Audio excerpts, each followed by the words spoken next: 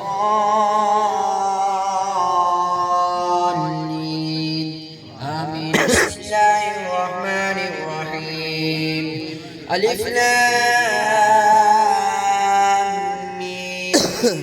ذلك الكتاب لا ريب فيه هدى للمتقين الذين يؤمنون بالغيب ويقيمون الصلاة ومما رزقناهم ينفقون والذين يؤمنون بما أنزل إليك وما أنزل من قبلك وبالآخرة هم يوقنون أولئك على هدى من ربهم وأولئك هم المفلحون. وإلهكم إله واحد لا إله إلا هو الرحمن الرحيم. إن رحمة الله قريب من المحسنين وما أرسلناك إلا رحمة للعالمين. ما كان محمد أبا أحد من رجالكم ولكن رسول الله وخاتم النبيين وكان الله بكل شيء عليما. إن الله وملائكته يصلون على النبي يا أيها الذين آمنوا صلوا عليه وسلموا تسليما اللهم صل على سيدنا ومولانا محمد وعلى آل سيدنا ومولانا محمد وبارك وسلم سبحان ربك رب العزة عما يصفون وسلام على المرسلين والحمد لله رب العالمين الله أكبر لا إله إلا الله والله أكبر ولله الحمد جنت بھی ماسٹر محمد صادق صاحب مرحوم صفیہ بیگم محمد حجاز مرحوم محمد افتخار مرحوم ارشد محمود مرحوم حاجی شوکت مرحوم محمد دانش مرحوم دیگر کے داد کے نام کے ہوئے سال ثواب کے لیے مکمل 113 مرتبہ قرآن پاک کی ختم شریف اور ہزاروں کی تعداد کے اندر سورہ یاسین شریف، مزمل شریف، سورہ کوثر شریف، آیت کرسی شریف، کلمہ شریف، درود تنزیلہ، دیگر سورہ رحمان شریف، سورہ محمد، سورہ فلق، سورہ ملک اور دیگر ورد و وظائف پڑھے گئے جو ہزاروں کی تعداد کے اندر ہے۔ اللہ تعالیٰ ان وظائف کا صدقہ قرآن مجید کی اس پیاری کلام کا صدقہ بھائی صاحب کی اور دیگر احباب کی اللہ تعالیٰ بخشش و مغفرت فرمائے۔ میں قبلہ علامہ صاحب کے ملک کرتا ہوں، آپ دعا فرماتے ہیں۔ بسم اللہ الرحمن الرحیم اللہم صلی علی سیدنا و مولانا محمد وعلا آل سیدنا محمد مبارک وسلم اللہ جل جلالہ وعظم شانہ وتم برہانہ اللہم صلی علی سیدنا و مولانا محمد وعلا آل و اصحاب و ازواج و ذریات و اہل بیت و عترت سیدنا و مولانا محمد معدن الجود والکرم منبع العلم والحلم والحکم وبارک وسلم وصلی علی جسد سیدنا و مولانا محمد فی الانفاد وصلی علی روح سیدنا و مولانا محمد فی الارواح وصلی علی قبر سیدنا و مولانا محمد فی القبور وآلہ وبارک وسلم اللهم ربنا لا تؤاخذنا إن نسينا أو أخطأنا ربنا ولا تحمل علينا إصرا كما حملته على الذين من قبلنا ربنا ولا تحملنا ما لا طاقة لنا به واعف عنا واغفر لنا وارحمنا أنت مولانا فانصرنا على القوم الكافرين الہ العالمین احکم الحاکمین یا رحیم یا کریم جتنی بھی کلام مجید سے ہی پڑھی گئی ہے 100 سے آیت قرآن مجید و باقی جتنے بھی صورتیں آیات بینات درود شریف کلمہ شریف جو بھی پڑھ کے ملک کیا گیا آدری اس محفل مبارکہ میں بھی قرآن مجید کی تلاوت ہوئی نعت ہوئی بیان ہوا ذکر ہوا تیرے محبوب کا صالحین کا اے اللہ جتنا بھی پختہ طعام کا احسان ثواب کی نیت سے جتنا کچھ بھی کیا گیا ہے سب کا ثواب محترم بھائی نثار احمد صاحب اسرار برادران کی والدہ مرحومہ مغفورہ اور دیگر جتنے بھی حضرات کے نام یہاں کا نصاب نے پڑھ کے سنائے تمام کو اس کا درجہ بدرجہ ثواب عطا فرما اور سب کی قبریں ان کے اوپر کشادہ منور اور روضۃ من ریاض الجنہ میں شامل فرما بالخصوص مئی صاحبہ کے درجات میں بلندیاں عطا فرما ان کی روح کو اعلیٰ علیین میں جگہ عطا فرما جس قبرستان میں وہ مدفون ہے مولا کریم ان تمام قبر والوں کی مغفرت و بخشش فرما اور ان برادران کے دادکیاں نانکیاں دور نزدیک کی جتنے بھی پشتوں میں اس وقت تک چھوٹے بڑے لوگ فوت ہو چکے مولا تمام کو اس کلام مجید ختم پاک جو کچھ بھی اعلیٰ پاک وقت تیری اور تیرے محبوب کی رضا کے لیے کیا گیا سب کو قبول فرما کر ان کی کامل مغفرت و بخشش فرما کے درجات میں بلندیاں عطا فرما پورے عالم اسلام حضور کے غلام جتنے بھی شروع دن سے آج دن تک جتنے بھی صحابہ کرام اہل بیت حضور کا ازواج حضور کی امت کے اولیاء علماء صلحاء شہداء محدثین مکذبین صالحین شہداء جتنے بھی دنیا سے اے اللہ عالم برزخ میں کوچ کر چکے مولا تمام کے درجات میں بلندی عطا فرما حضور کے غلاموں کا صدقہ حضور کی ساری امت کی مغفرت و بخشش فرما اس ماہ مقدس میں یا اللہ پاک جتنے بھی تیرے مقبول بندے اس دنیا سے پردہ کر گئے ہیں مولا سب کے درجات میں بلندیاں عطا فرما اس پورے علاقے پر اپنا کرم فرما اور حضور کا صدقہ اس پاک کلام ختم پاک کی برکت کا صدقہ عالم اسلام کشمیر فلسطین غزہ ایران جہاں بھی مسلمان یا اللہ پاک مظلوم میں اے اللہ مسلمان برسر پیکار ہیں دشمن سے، جہاد میں مصروف مولا کریم تمام مسلمانوں کو ہر میدان میں ہر جگہ یا اللہ پاک کامیابیاں اور کامرانیاں نصیب فرما۔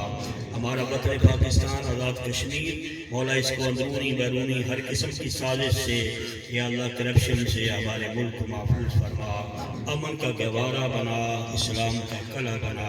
اے اللہ ہمارے ملک کی سرحدوں کی حفاظت فرما، ہمارے گھروں میں خیر و برکت فرما، ہم سب کو شریعت مطہرہ کی توفیق عطا فرما۔ نماز پنجگانہ حضور کے ارشادات حضور کے فرمائے پر ہم سب کو عمل کرنے کی توفیق عطا فرما۔ اے اللہ اس علاقے کے قریب بہت بڑا آستانہ عالیہ، اے اللہ جتنے بھی مشائخ رنگروڈ شریف یاجپور شریف، اے اللہ جو اپنے اپنے مزارات میں آرام فرما ہیں، مولا تمام کو اس کا ثواب عطا فرما اور آپ کی روحانی توجہ اس پورے علاقے پر، پوری بستی پر، بلکہ پورے آزاد کشمیر پاکستان اور پوری دنیا پر اے اللہ ان کی روحانی توجہ عطا فرما کہ اللہ پاک سب کے لیے بہتریاں بھلائیاں اچھائیاں نصیب فرما۔ دنیا میں ہم جب تک زندہ رہیں اے اللہ دین پر، اے اللہ عقیدہ حق پر استقامت عطا فرما، اور جب ہمارا آخری ٹائم ہو تو حضور قبلہ شاہ صاحب نے تیری بارگاہ میں جو دعا کی تو عالم عاجز تائیں نال ایمان لے جائیں اتھے نال نبی دے رکھیں تک، اے اللہ پاک اتھے نال نبی دے رکھیں تے گل مکائیں تک روزہ محبوب تیرے دات جاوے جان سے خالی ہوئے نصیب نبی دا کلمہ موت شہادت والی۔ مولا ہم سب کا خاتمہ ایمان پہ فرما، آخری ٹائم زبان پر کلمہ لا الہ الا اللہ محمد رسول اللہ صلی اللہ علیہ وسلم فرمانا۔ سبحان ربک رب العزت عما یصفون وسلام علی المرسلین والحمد للہ رب العالمین وصلی اللہ تعالی علی نبی الامی الکریم وآلہ وصحبہ اجمعین برحمتہ۔